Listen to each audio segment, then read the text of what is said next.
Bueno, muy buenos días y muchas gracias por estar aquí participando con nosotros en esta primera de una serie de conferencias que vamos a estar tratando de analizar el Estado moderno, los gobiernos en que vivimos ahora en estos tiempos modernos. Y quiero decir que eso, al decir que nos vamos a circunscribir al Estado moderno, estamos diciendo que no vamos a hablar con una serie de organizaciones humanas que se crearon para gobernarnos, los imperios, las ciudades-estado, etcétera, etcétera, sino vamos a concentrar, conociendo que hay otras maneras o que han habido otras maneras, vamos a concentrar en lo que es el Estado moderno hoy. Hoy voy a mirar específicamente la estructura, el funcionamiento de ese Estado moderno. En las conferencias subsiguientes vamos entonces a derivar cuáles serían las políticas públicas, las acciones que debe tomar ese Estado moderno y en particular cuáles son las que aplicarían a nosotros aquí en Puerto Rico. El desarrollo de las capacidades humanas, el desarrollo económico, la tecnología y a final de cuentas los imperativos de lo que llamamos la felicidad, porque los gobiernos deben estar dirigidos a propiciar la felicidad de sus ciudadanos, de sus miembros, individualmente y colectivamente como pueblo. Así es que vamos a comenzar y voy a utilizar un esquema de uno de los científicos políticos, Fukuyama, que verán que me refiero a su trabajo recurrentemente, sobre las dimensiones del desarrollo, cómo nosotros podemos mirar y definir cómo se desarrolla una sociedad o un gobierno. Primero, pueden haber aspectos que son sociales, podemos mirarlo de una perspectiva económica, de legitimidad, o sea, que un gobierno tenga la legitimidad para gobernar, el Estado y la relación con su gente, que es la gobernabilidad, mantenimiento de ley y orden, que haya orden para que los ciudadanos puedan sentirse seguros, conceptos de democracia, y entonces al final les voy a presentar un caso, que inmediatamente lo van a reconocer, pero les voy a presentar un caso como un caso de estudio. Comenzamos con ciertas cosas bien fundamentales. Primero, la naturaleza humana. Somos animales sociales por naturaleza. Y esto nos proviene de nuestros más inmediatos antecesores, los primates, que si ustedes los analizan, como se han analizado por los científicos, verán que funcionan de manera social, no cada uno individual. Segundo, que hay ciertos fenómenos que llevamos con nosotros impresos genéticamente, sin darnos cuenta. Uno es lo que se ha llamado kin selection, que es el favoritismo genético. Tenemos una tendencia, todos nosotros, de favorecer a aquellos que son genéticamente como nosotros. Estamos hablando de nuestros familiares, de la familia. Hay esa tendencia cuando tomamos decisiones a esa predilección. Segundo, hay lo que se llama reciprocal altruism, que se llama KITH, que es ya no con personas que compartimos herencia genética, sino personas que compartimos a lo mejor como amigos, como personas más inmediatas a nosotros, y tenemos una tendencia también impresa genéticamente de intercambio de favores. Tú haces algo por mí, yo hago algo por ti. Estos son las amistades, los colaboradores, etc. Esto es universal en todas las culturas y en todos los periodos. O sea, por eso decimos que está impreso en nosotros como seres humanos. Y crea una situación de seguimiento y creación de normas específicas donde a veces damos prioridad a la emoción sobre la razón. Si miramos entonces con ese trasfondo de nuestra naturaleza humana, cómo hemos ido desarrollándonos como sociedad y como autogobernables. Primero, funcionábamos con manadas. Esos son pequeños grupos genéticamente relacionados, son familias y tienen esa relación que es genética. Si ustedes ven, hay una conexión directa genética. Y eso eran las manadas estas bien primitivas que iban de sitio en sitio y básicamente funcionaban a un nivel de sobrevivencia. Nos organizamos un poco más después en tribus. Esto es basado no directamente en la genética, sino en unos ancestros, en una historia común que tenían los de la tribu y que daban un matiz un tanto diferente. En la tribu en realidad no hay, como vamos a ver después en otros modos de gobernarnos, no hay una autoridad central poderosa. Tienden a ser igualitarios, o sea, allí no hay grandes diferencias entre los miembros de la tribu. Pero entonces nos movemos a lo que conocemos más recientemente, que son los estados. Los estados tienen unas características. Primero, el poder monopolístico de coerción. Los estados tienen el poder de decirle a sus miembros qué tienen que hacer o qué no pueden hacer. Segundo, operan en un territorio definido. No es como las manadas que iban de sitio en sitio, sino que hay un territorio definido donde ese poder se ejerce. Tienden a ser centralizados, jerarquizados, o sea, ya empieza a haber diferencias entre los miembros y se desarrolla un alto grado de desigualdad social. Estoy adoptando aquí este modelo que presenta Fukuyama sobre las dimensiones del desarrollo, que incluye el crecimiento económico, movilidad social, las ideas sobre el Estado, la legitimidad del Estado, y después vamos a ver sobre el desarrollo político de ese Estado. Pero vamos a comenzar con uno de los elementos que nos plantea Fukuyama, que es el crecimiento económico. ¿Cómo se define el crecimiento económico? Bueno, mire, de manera sencilla se dice que es el aumento en producción por persona. ¿Cuánto se produce por persona en esa sociedad?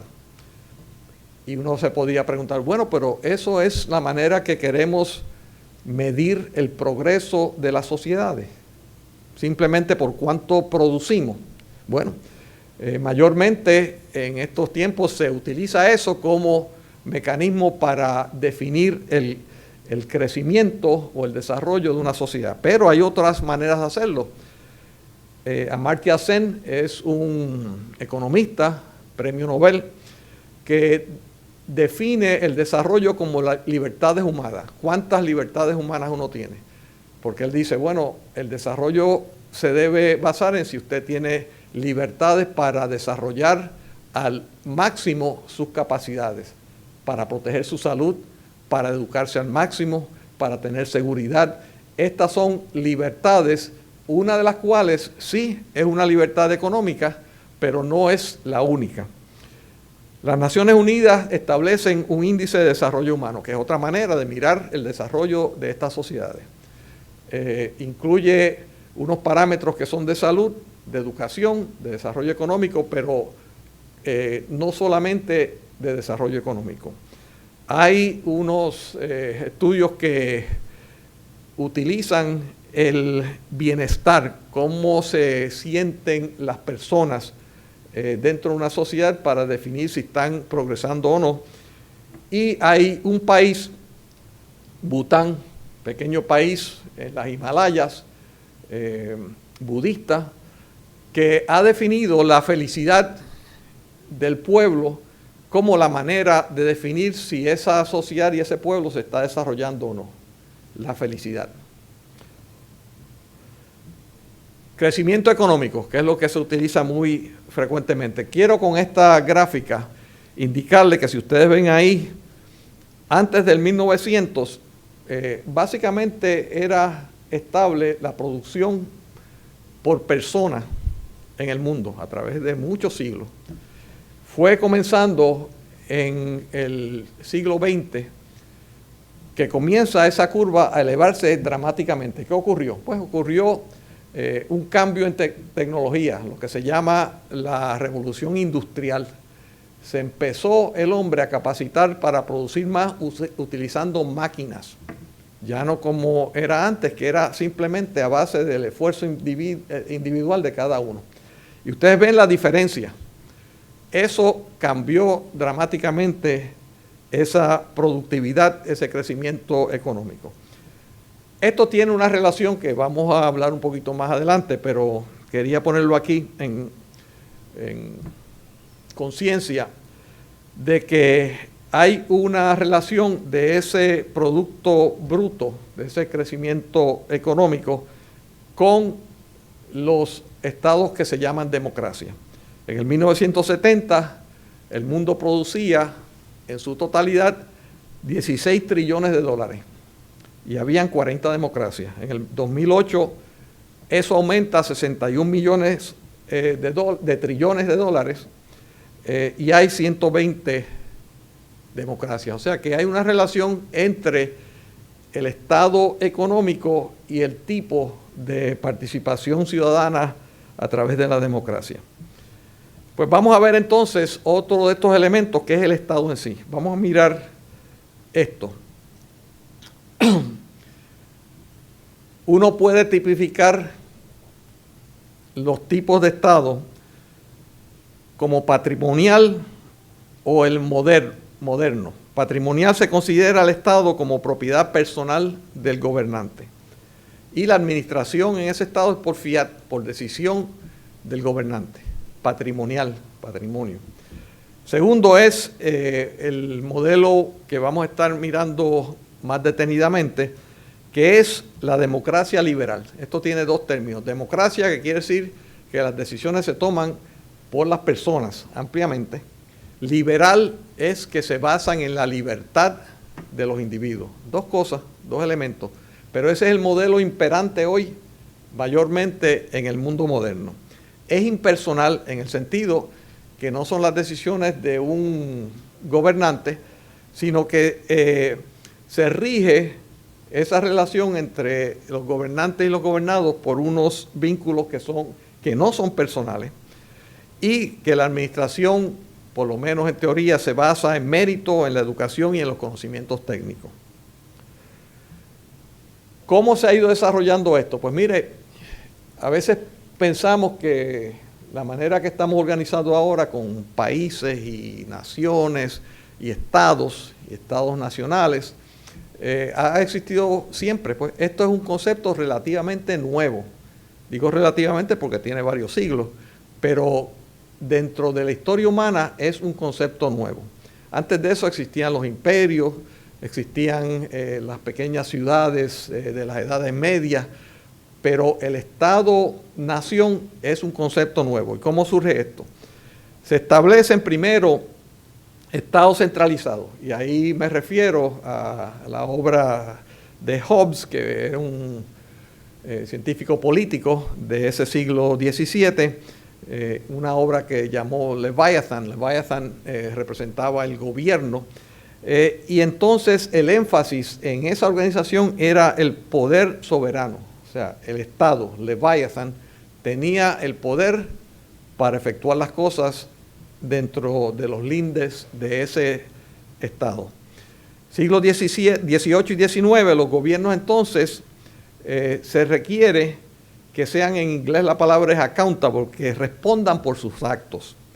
Y está basado en meritocracia. Ahí vemos que durante este periodo fue que hubo las revoluciones que cambiaron en esencia la manera que nos gobernamos, la Revolución Americana y la Revolución Francesa, donde se establecen los derechos de los hombres, las libertades de los hombres y las mujeres, y el énfasis en ese momento es que sí está el Estado, pero que el individuo tiene sus derechos y tiene una libertad que el Estado no puede obviar. Para el siglo XX se desarrolla otra visión sobre esta, que es el estado de beneficencia.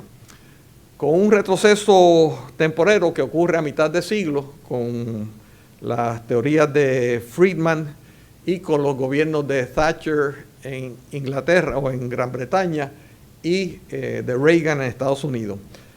el énfasis en este Estado es beneficencia. O sea, no solamente libertad, que las personas tengan libertad, sino que las personas tengan un estado de bienestar que se les pueda asegurar para que tengan una vida feliz.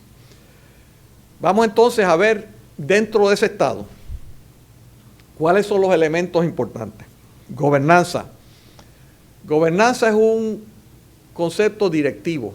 ¿Quién dirige? ¿Quién establece las pautas?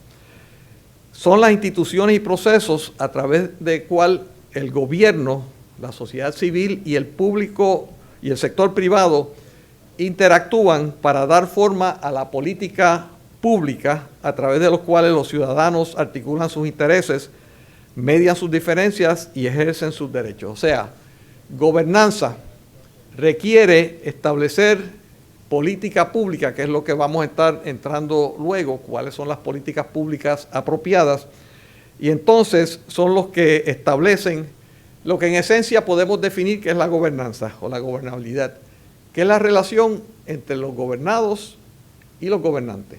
Tan sencillo como eso. Pónganlo en su mente, que eso que se habla tanto es simplemente cuál es la relación entre los que gobiernan y los que son gobernados. Uno podría preguntarse, bueno, pero ¿son necesarios los gobiernos?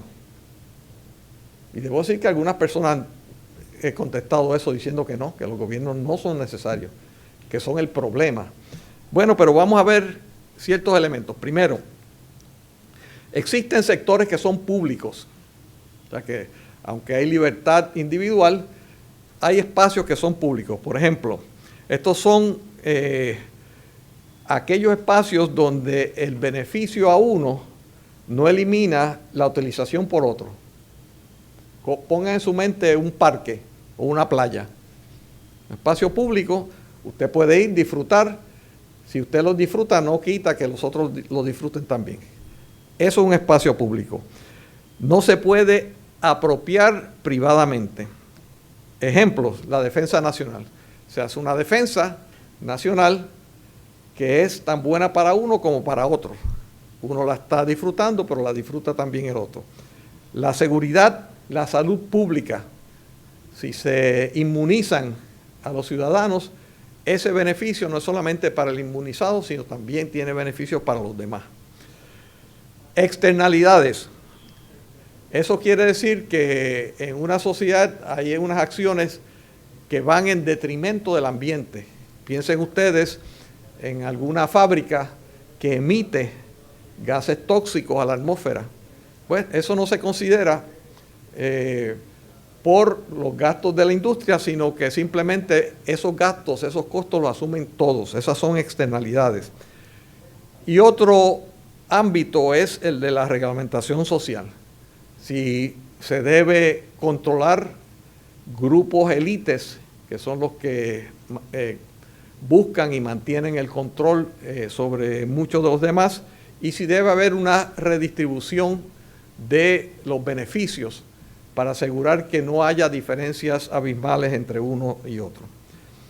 El Estado moderno tiene varias funciones. Aquí le he puesto esta tabla, no necesariamente tenemos que ir en detalles, pero que sepan que algunas son mínimas. Por ejemplo, como hemos hablado, proveer los bienes públicos, mantener ley y orden, la seguridad, reconocer los derechos de propiedad, el manejo de la economía del país en su totalidad y así en otros aspectos. Otras que son menos fuertes, que son intermedias, por ejemplo, el control de las externalidades, la función de educación para todos en esa sociedad, y algunos que son ya unas políticas, unas funciones más activistas que tienen que ver con las políticas industriales o si se establecen unos métodos de redistribución de las riquezas de las personas. Pero podemos entonces también verlo en un esquema tanto simplificado. Este Estado moderno lo podemos definir si es gobierno por uno, gobierno por unos pocos o gobierno por muchos. Si es gobierno por uno, estamos hablando de la monarquía, una monarquía. un rey o una reina que supuestamente gobierna personalmente, o un dictador, despotismo, que gobierna unipersonalmente. Segundo, gobierno por unos pocos. Esto estábamos hablando de grupos como la oligarquía o la aristocracia, que sí conjuntamente gobiernan, pero son pocos relativos al resto de la población.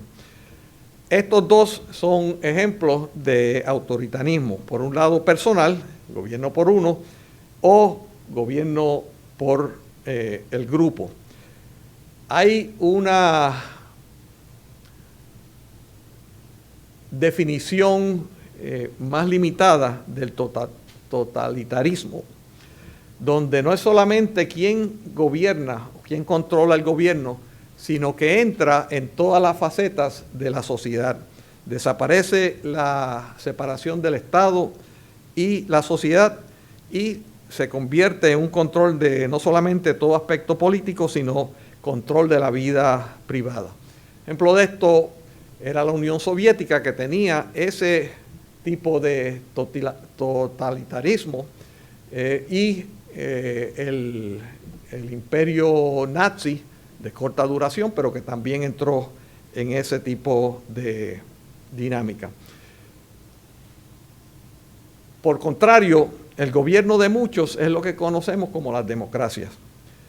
Y entonces ahí en el centro de esta gráfica aparece gobierno por nadie, que es anarquismo.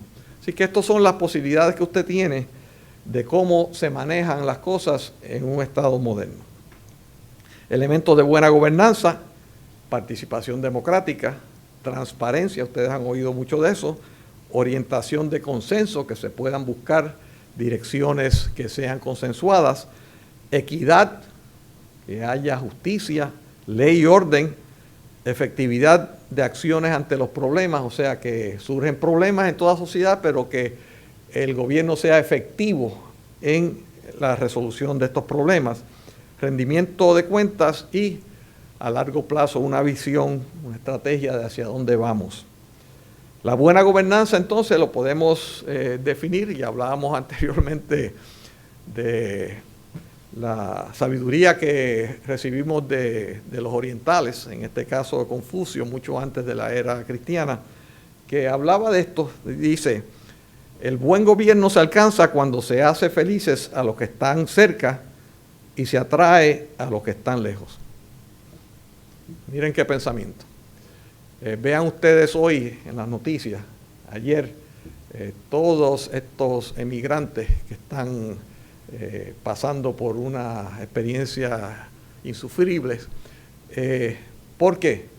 Precisamente porque te están definiendo con su propia actuación qué es un buen gobierno, y se están alejando de lo que es un mal gobierno. Estos refugiados están poniendo en práctica lo que dijo Confucio hace muchos siglos. La gobernanza democrática son las capacidades. Aquí entonces entramos en cómo es que se define esa gobernanza. Capacidades de conducción política, es decir, la capacidad de instituciones y procedimientos democráticos para conducir efectivamente los procesos sociales. Estamos hablando aquí de instituciones y procedimientos. Y quiero que consideren este pensamiento de Winston Churchill, porque cuando estamos evaluando los diferentes sistemas tenemos que ver cuáles funcionan y cuáles no. Y Winston Churchill, en su manera muy particular y peculiar, lo puso de esta manera: la democracia es el peor de los sistemas políticos. Y si hubiese detenido ahí, pues sería algo, pero dice, a excepción de todos los demás. Por eso es que tenemos la democracia como el modelo preferido en estos momentos. No estoy hablando del futuro, en estos momentos es el modelo preferido. La democracia, si miramos, también es un concepto relativamente nuevo. Tiene unos inicios en Grecia antigua, en Atenas, con el ejercicio electoral. No es democracia, entonces, porque solamente podían votar los que eran un puñado de líderes que podían expresar su opinión y votar. Obviamente el pueblo no votaba. Así que, pero ahí empieza el concepto de que se tomen decisiones con participación. Y la importancia del debate público, porque en aquellos inicios era importante que uno convenciera a los demás de cuál era la política a seguir. La democracia confiere poder político a los sectores vulnerables al hacer que los dirigentes deban rendir cuentas y asumir la responsabilidad de sus errores. O sea que lo que empieza a entrar aquí es que los demás, el pueblo, no solamente el líder, que tengan algún tipo de poder, sectores vulnerables, que dirijan a los dirigentes hacia lo que son las metas grupales. La democracia global ya se está ejerciendo sin esperar un Estado global. Ustedes han oído de la globalización, algunos plantean que nos estamos convirtiendo en una sociedad global donde habrán unas pautas que serán uniformes para todos sobre justicia, sobre derechos humanos, etcétera. Pero ya esto está ocurriendo ahora. La democracia liberal, como le dije anteriormente, tiene unos elementos. Piensen ustedes. Está basado en que no haya una posibilidad de que una persona o un grupo específico domine toda la acción. Y por eso se separan los poderes. Cuando usted tiene un rey, una monarquía, todo el poder está centralizado en una persona. Uno.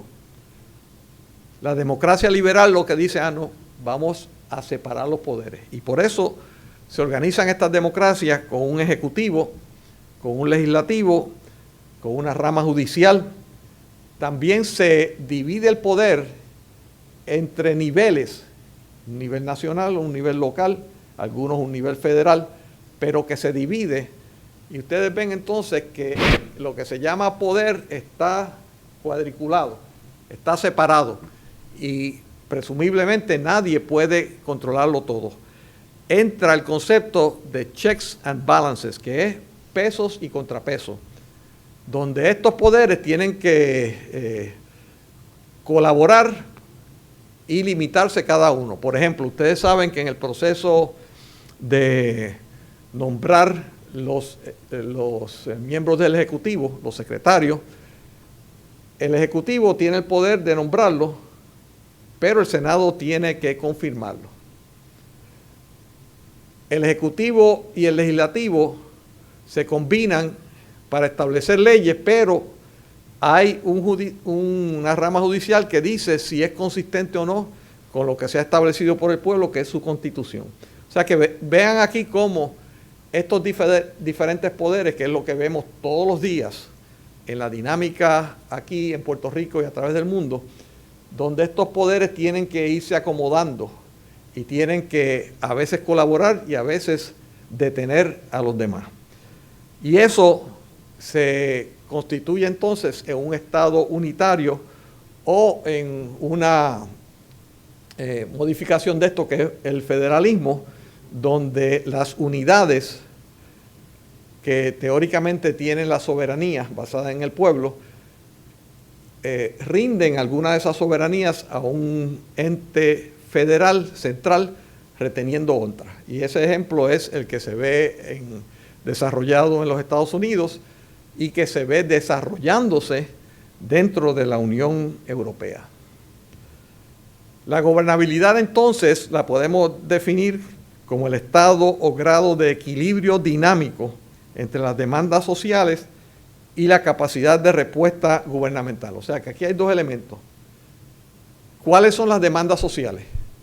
¿Qué está aspirando el pueblo en términos de su salud, de su educación, de su desarrollo económico, de la ley y el orden? ¿Y cómo está respondiendo el ente gubernamental? Si hay equilibrio, pues decimos que es una buena gobernabilidad. Si hay desequilibrio, aspiraciones que no se responden, pues entonces mala gobernabilidad. Los principios de gobernabilidad: eficacia, quiere decir que lo que se haga por el gobierno tenga el efecto deseado. Mejor educación, mejor acceso a la salud, etc. Legitimidad quiere decir que a final de cuentas todos los gobiernos dependen de la gente, de los gobernados. Ese es el llamado consentimiento de los gobernados. Y estabilidad entonces es si en ese estado, basado en esa eficacia y en esa legitimidad, se entra en un balance. Aquí lo vemos en una gráfica donde la estabilidad responde en la capacidad de eficiencia gubernamental que tenga el Estado y la legitimidad que haya tenido asumiendo el consentimiento de los gobernados, que se dan inicialmente aprobando, por ejemplo, una constitución y que se da con la elección de diferentes gobiernos temporeramente, en nuestro caso cada 4 años, donde el pueblo legitima a un gobierno dándole su voto para ejercer lo que le ha planteado al pueblo. Esto depende de confianza. Esa estabilidad depende de confianza.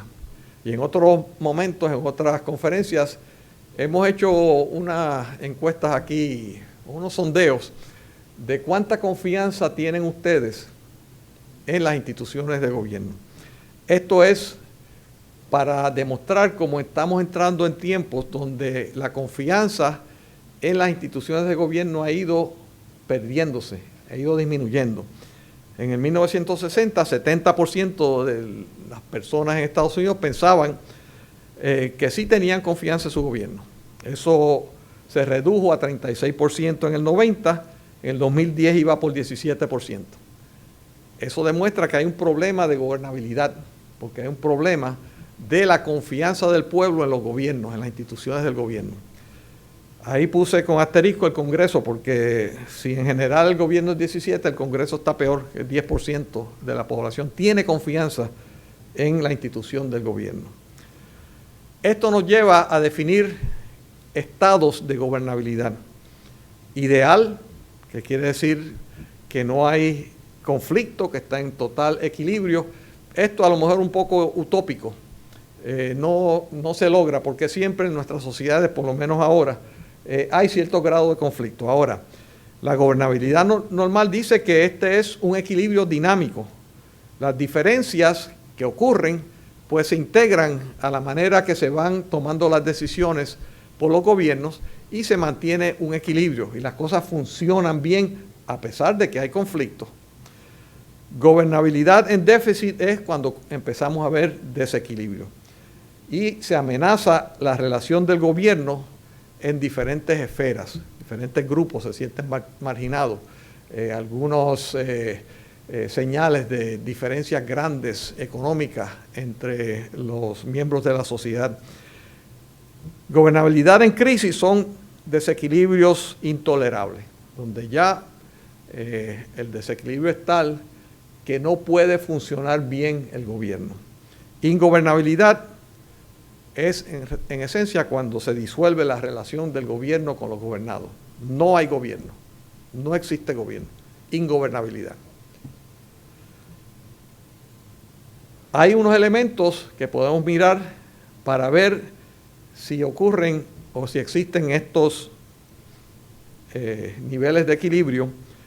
En mantenimiento de ley y orden, el pueblo entiende que se le está respondiendo a sus aspiraciones de ley, orden, de su seguridad personal y familiar. La capacidad de gestión eficaz en la economía, el pueblo entiende que la economía se está moviendo, que está creciendo, que está permitiendo oportunidades de empleos a los miembros de la sociedad. La capacidad para promover el bienestar social, se entiende o no que se están dando oportunidades para que cada individuo pueda maximizar su salud, que pueda desarrollarse al máximo a través de una educación, y el control del orden político y la estabilidad institucional, que es lo que hablábamos ahorita. Si hay confianza, si hay una percepción de que el gobierno está respondiendo a esas aspiraciones. Y entonces podemos definir, por un lado, el estado de los problemas en cada una de esas áreas y el nivel de gobernabilidad que ocurren en cada una de esas áreas, sabiendo que mientras más nos vayamos bajando en ese esquema, hacia desequilibrio, más probabilidades hay de que haya una crisis. En algunos casos, las crisis son unos detonantes sociales que pueden ser bien agresivos y otros menos. La gobernabilidad y la participación democrática. Vimos que Churchill decía que la democracia es en esencia el mejor sistema actual. Aspectos positivos de la democracia. Aumentan las posibilidades de una adecuada gobernabilidad. O sea, si las personas pueden participar, pues entonces hay una mayor posibilidad. Ahora, tiene aspectos negativos que tenemos que saber. La expresión de conflictos es más fácil de expresar, precisamente porque se le permite en la democracia que usted se exprese. Sin embargo, si no se resuelven esas diferencias, se afecta la legitimidad del gobierno y la división y distribución de poder que hablábamos ahorita dificulta la toma de decisiones. Es mucho más fácil que haya un rey o una reina o un dictador, toma las decisiones, es más fácil ese proceso, más rápido, más directo, que cuando tienen que discutirse, cuando tienen que llegar a acuerdos, cuando tenemos que lograr consenso en las direcciones que nos dirigimos. El gobierno puede ser un instrumento de civilización. Y aquí un pensamiento de Darwin, que es el que nos trajo una teoría fundamental humana, que nos dice lo siguiente: It is not the strongest of the species that survive. No es el más fuerte de la especie que sobrevive. Nor the most intelligent that survive. Ni el más inteligente el que sobrevive. It is the one that is the most adaptable to change. Es aquel que entiende cómo adaptarse al cambio. Les pongo de trasfondo que ustedes viven en una sociedad, en unos tiempos de cambios exponenciales, rápidos, inmensos, que a lo mejor los de la generación anterior nunca hubiesen pensado. Y en eso es mucho más importante que en una sociedad estable, una sociedad de cambio requiere la capacidad de adaptación, de adaptarse al ambiente. Eso nos lo enseñó Darwin hace mucho tiempo y es realidad.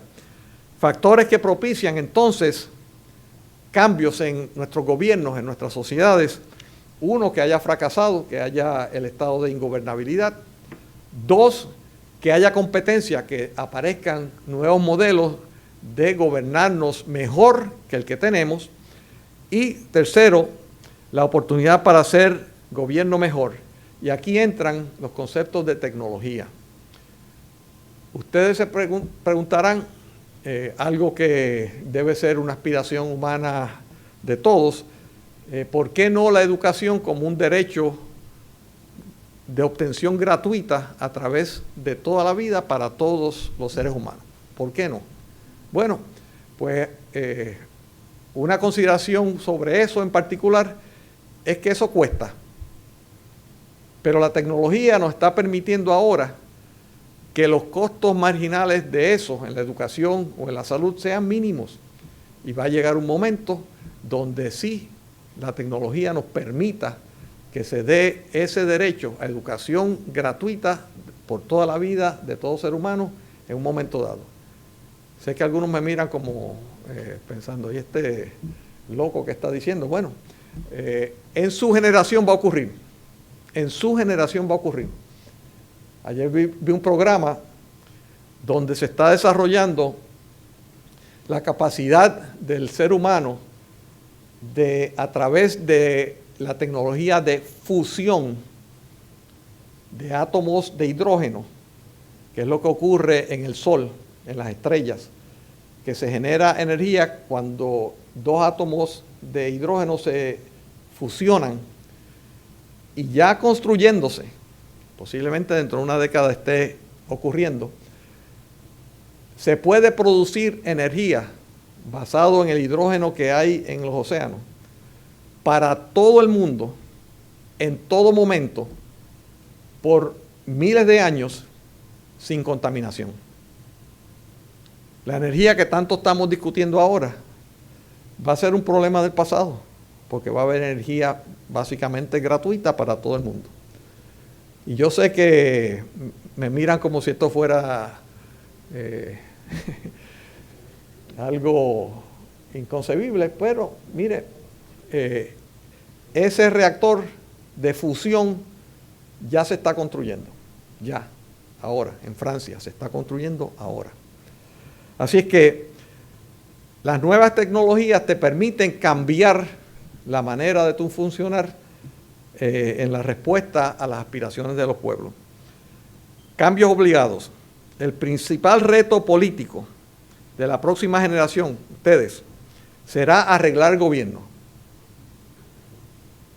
Eso le toca a ustedes, arreglar el gobierno.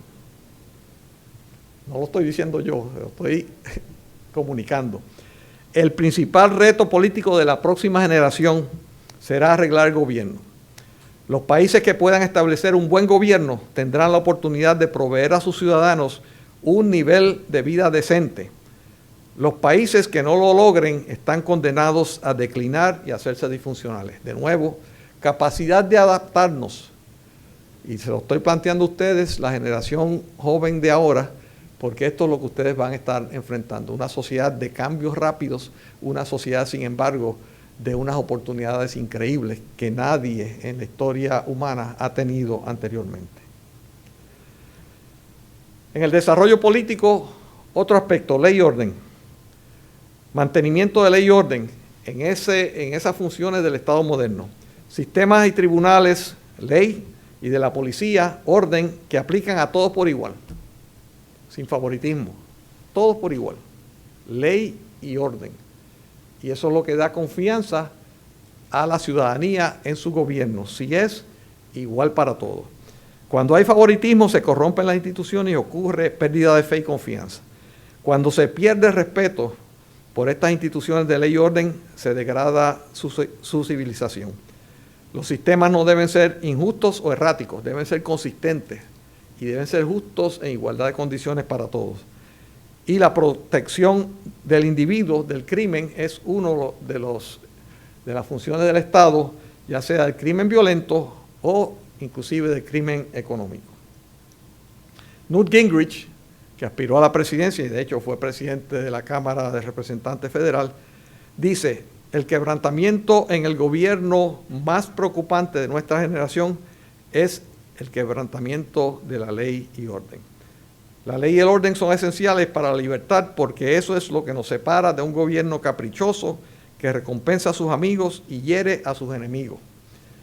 Y miren lo que tiene que hacer. Protege a los poderosos de los débiles. Poderosos y débiles, el Estado tiene que proteger a los débiles. A las minorías de las mayorías. Mayorías tienden a imponer su decisión, protección de las minorías. Al pobre del rico y al pequeño del que tiene contactos y recibe trato especial. Eso es la función de ley y orden que tienen los estados. Y entonces nos preguntamos, bueno, ¿y qué pasa con los estados fracasados? Estados que fracasan, que no llevan a cabo sus funciones. Fracaso en condiciones y responsabilidades básicas de un gobierno. Erosión de la legitimidad que hablábamos ahorita en la toma de decisiones colectivas. Inhabilidad de proveer servicios públicos necesarios. Educación, salud, infraestructura de carreteras, comunicaciones y deterioro económico severo. Esas son las características que nos llevan a un Estado fracasado. Hay este grupo que se llama Fund for Peace, que establece un índice de Estado fracasado. No vamos a entrar en la metodología, pero les digo que consistentemente estos países se encuentran entre los estados fracasados. Somalia, ustedes han oído Somalia a través de las noticias frecuentemente. La República Democrática del Congo, Sudán y Sudán del Sur, eran uno antes, se dividieron, pero todavía siguen siendo estados fracasados. Chad. Por otro lado, los estados de avanzada, y comentaba antes de comenzar la conferencia que hay una serie de estados que consistentemente, cualquier lista que ustedes hagan, cualquier lista de parámetros que señalan a una sociedad avanzada, aparecen entre los primeros. Y son estos: Finlandia, Suecia, Dinamarca, Suiza, Noruega. Ustedes comprenderán que estos son países que están localizados en Europa del Norte. Y yo decía, medio de chiste, que el trasfondo de esas sociedades es algo increíble, porque estas son las sociedades que primitivamente eran los más feroces, los más guerreros, los más destructores, los vikingos, que todo lo que sabían hacer era pelear y destruir a los demás. Pues algo ha ocurrido, y de ahí tenemos que aprender, que los ha llevado a desarrollarse como las sociedades más civilizadas de nuestro mundo moderno. Ok, aquí va el caso de estudio. Se lo pueden llevar. Si reconocen, no hay referencia particular, pero ya ustedes las harán. Este caso tiene una economía que está entrando en su 10º año de recesión. Tiene una tasa de crecimiento económico que en el año fiscal 2006 al 2015 fluctuó entre 0.2% a menos 0.3%. Para el año fiscal 2016, el actual, se proyecta que terminará con un negativo 1.2 a un negativo 4.2. Dos escenarios, uno menos malo y otro más malo. Índice de actividad económica negativo del 2012. Tasa de desempleo 12.6. Pérdida de empleo 31.600 desde enero del 2013. Tasa de participación laboral menos de 40%. Comparado con lo que vemos en otros países, que está en los 60 y en algunos casos 70% de participación laboral. Eso quiere decir personas que están activamente trabajando. Aquí solamente 4 de 10 puertorriqueños, 4 de 10 de esta sociedad están trabajando o buscando empleo. El resto no. Pérdida de valor, riquezas. Pérdida de las riquezas. 85 billones de dólares se han perdido en riquezas del pueblo puertorriqueño a través de sus viviendas, sus hogares, de los bonos o acciones que tengan. Eso ha perdido 85 billones en una década. O sea, se está más pobre. Término fiscal, dicen que hay una deuda impagable. Y ocurre el primer impago en su historia. El endeudamiento gubernamental es de 72 billones, que es más de 100% del Producto Interno Bruto. Esto es insostenible. El endeudamiento personal, ya no gubernamental, de los consumidores es de 22.8 billones, 16% de aumento en una década. La tasa de ahorro familiar, pues es negativa. O sea, se está consumiendo, gastando más de lo que se produce. Tasa negativa. El aumento de ingresos, que sí ocurrió, si usted mira el aumento de 2.1, pero va en contra de un aumento en los gastos de 5.4 en los últimos 5 años. O sea que hay un desbalance de nuevo. Aumento dramático en contribuciones y la degradación de crédito gubernamental, que nos ha llevado a una baja de 12 niveles desde el 2011. Social, ¿qué ha ocurrido? Educación, escuelas fracasadas, baja en la matrícula de escuelas públicas, cierre de escuelas, bajo aprovechamiento de estudiantes. La salud, alta prevalencia e incidencia de enfermedades. Hipertensión, aquí en esta sociedad, que ha aumentado de 20% de la población a 34% que tienen este problema significativo de hipertensión, alta presión. Diabetes, de 13% a 17%. Infraestructura. En la construcción hay una inversión reducida de lo que era 17% de la inversión entonces a un 5.1%, o sea, menos de una tercera parte. El agua, aumento en tarifas, racionamiento severo, energía, altos costos de producción, basado todavía mayormente en el petróleo, y aumento en tarifas. Y otro elemento que, pensando en lo que nos había dicho Confucio anteriormente, la gente demuestra con su propio movimiento, la inmigración neta de 218,000 en 4 años. En el año fiscal 13 fue 49,000, en el año fiscal 14, 74,000, y la proyección que de aquí al año 2020, 5 años, todavía continuaremos con una pérdida anual de 1% de nuestra población. Esto ya ustedes lo vieron, pero es para refrescarles. La gobernabilidad, eficacia gubernamental, en este caso de estudio hay eficacia gubernamental. Legitimidad, ¿qué nivel usted le daría de estos? Gobernabilidad normal, en déficit, en crisis.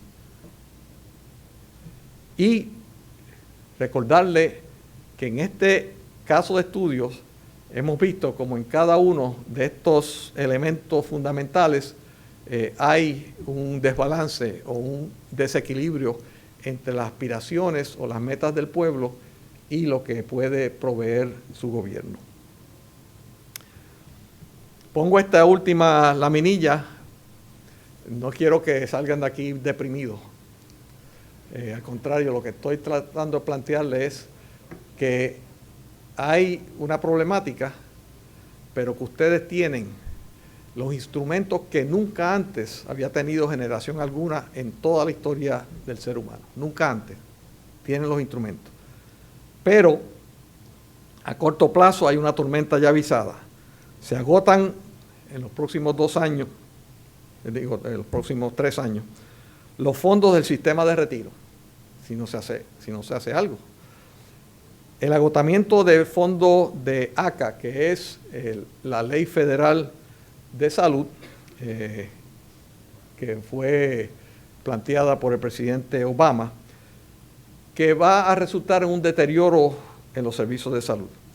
Los efectos del impago que se hablan a diario va a resultar en deterioro de los servicios apremiantes de agua, luz, deterioro de infraestructura, carreteras, etcétera, reducción de la oferta educativa y continua pérdida de riquezas en valor de propiedades, bonos, acciones, etcétera. Ese valor que hemos perdido de 85 billones va a continuar por los próximos años. Eso es lo que su generación tienen y para eso es que se tienen que preparar. Pero ustedes tienen la oportunidad que nunca antes se había tenido. Problemas grandes, sí, pero capacidad más grande todavía para resolver esos problemas. Esta radiografía de esta sociedad que he descrito es o no un Estado fracasado en estos momentos. Puerto Rico 2015. Eso lo van a determinar ustedes. En las próximas conferencias vamos a entrar entonces allá desde esta descripción fundamental de lo que es el Estado y su relación con su gente.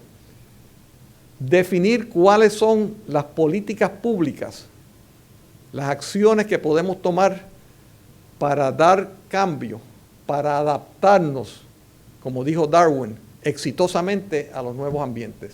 Y vamos a ver ahí entonces qué políticas públicas podemos dar sobre la economía, sobre las áreas sociales y a final de cuentas sobre cómo conseguir lo que debe ser el fin de todo gobierno, que es la felicidad de su gente. Muchas gracias.